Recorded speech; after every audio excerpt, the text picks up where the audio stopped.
আপনি কি জানেন নবীজির মৃত্যুর কয়েকদিন আগে কি ঘটেছিল?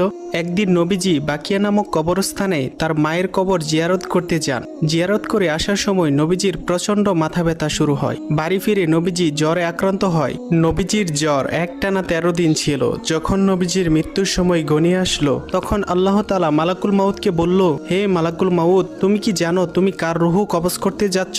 সে হলো আমার প্রাণের বন্ধু। তাকে সৃষ্টি না করলে আমি দুনিয়া সৃষ্টি করতাম না। আমার বন্ধুর সাথে বেয়াদবি কইরো না। আমার বন্ধু যদি অনুমতি দেয় তাহলেই তার রুহু কবজ করবে, নয়তো আমার কাছে ফিরে আসবে। তখন মালাকুল মাউত নবীজির ঘরে উপস্থিত হলো এবং নবীজিকে সালাম করে বলল, হে আল্লাহর নবী, আমি মালাকুল মাউত। আমি পৃথিবীর সকল প্রাণীর রুহু কবজ করি, কিন্তু কখনোই কারো কাছে অনুমতি চাইনি। কিন্তু আজ আল্লাহ তাআলা আপনার অনুমতি নিয়ে রুহু কবজ করতে বলেছেন। আপনি যদি অনুমতি দেন তাহলে আপনার রুহু কবজ করব, নয়তো আল্লাহ তাআলা ফিরে যেতে বলেছেন। তখন নবীজি অনুমতি দিলেন।